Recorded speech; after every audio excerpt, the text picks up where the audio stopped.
சபைக்கேத்த அலங்காரம் ஒன்று இருக்கு, பாபிலோனிய அலங்காரம். சபைக்கேத்த அலங்காரம் ஒன்று இருக்கு, அது மணவாட்டிக்கான அலங்காரம். நான் வெளிப்புறமான அலங்காரத்தை குறித்து பேசவில்லை, வஸ்திரத்தை குறித்து பேசவே இல்லை, உள்ளான அலங்காரத்தை குறித்து பேசுகிறேன். இன்னைக்கு சபை எப்படி அலங்கரிக்கப்படுகிறது? ஒரு மணவாட்டியை அலங்காரம் பண்ணுவது எதற்காக? ராஜா இடத்துல கொண்டு போய் எஸ்தரை ஒப்படைப்பதற்கு முன்பதாக 2ஆம் அதிகாரம் சொல்லுகிற எஸ்தரின் புஸ்தகம், எஸ்தர் வெள்ளை போலத்தினாலும் சுகந்த வர்க்கத்தினாலும் ஸ்திரீகளுக்குரிய சுத்திகரிப்பினாலும் 12 மாதம் அளவும் சுத்திகரிக்கப்பட்டு அப்படின்னு இருக்கு. அவருடைய அர்த்தம் என்ன? மணவாட்டிய மணவாளனுக்கு, ஏன்னா அவர் வெள்ளை போலங்கிறது அவருடைய வாசனை, அவருக்கு மேல என்ன வாசனை வீசுதோ அதே வாசனை என் மேல வீசணும்.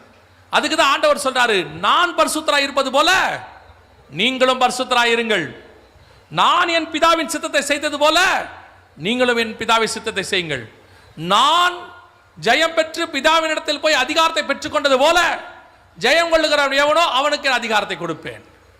நான் பிதாவுக்கு மூத்த குமாரனாக இருந்து தேவசாயல் அடைந்தது போல நீங்களும் அந்த தேவசாயல் அடைங்கள். அப்ப அவருக்கு ஒப்பாக, அவரை மாதிரி, அதான் சபையினுடைய அலங்காரம். இப்ப சொல்லுங்க, சபை கிறிஸ்துவின் அலங்காரத்தை தரித்துக் கொண்டிருக்கிறதா, உலகத்தின் அலங்காரத்தை தந்து கொண்டிருக்கிறதா? இந்த உலகத்தில் உள்ள அலங்காரம் தான் சபையில் இருக்கு. திருப்பியும் சொல்றேன், பெரிய பெரிய ஞானவான்கள் அடுத்த கேள்வி கேட்பாங்க, உலகம் சபைக்குள்ள வரக்கூடாதுன்னா லைட் வரக்கூடாதா, ஃபேன் வரக்கூடாதா, ஏசி வரக்கூடாதா, உலகத்தில் உள்ளதானே இங்க வந்திருக்கு. நான் பெரிய அறிவாளிகள் நினைச்சுக்கிட்டு இருக்க ஆளுங்களாம் இப்படி ஒரு முட்டாள்தனமான கேள்வி கேட்பாங்க. நான் எதிர்பார்க்கவே இல்லை. நான் இவங்களெல்லாம் பெரிய அறிவாளின்னு நினைச்சுக்கிட்டு இருந்தேன். உலகம்னா என்ன? வசனம் நேரடியா சொல்லுது யோவான்ல, கண்களின் இச்சையும் ஜீவனத்தின் பெருமையும் மாம்சத்தின் இச்சையும் உலகத்தில் உண்டானவைகள். அங்கே பார்க்கிற ஒரு கவர்ச்சி இருக்கு, நன்மை தீமை அறியத்தக்க கனி இருக்கு, அதுக்கு சபைக்குள்ள இடம் இல்லை. இங்கே ஜீவ விருட்சத்துக்கு தான் இடம், இங்க இயேசு கிறிஸ்துவுக்கு தான் இடம். உலகத்தில் ஒரு கவர்ச்சி இருக்கு, மோவாபிய ஸ்திரீகள், அவர்களுக்கு இங்கே இடம் இல்லை.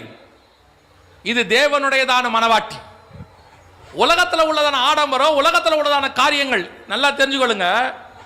இங்கே நமக்கு ஒரு தேவைன்னா அது எத்தனை லட்சம் கோடினால கர்த்தர் கொடுக்க வல்லமை உள்ளவராக இருக்கிறார்.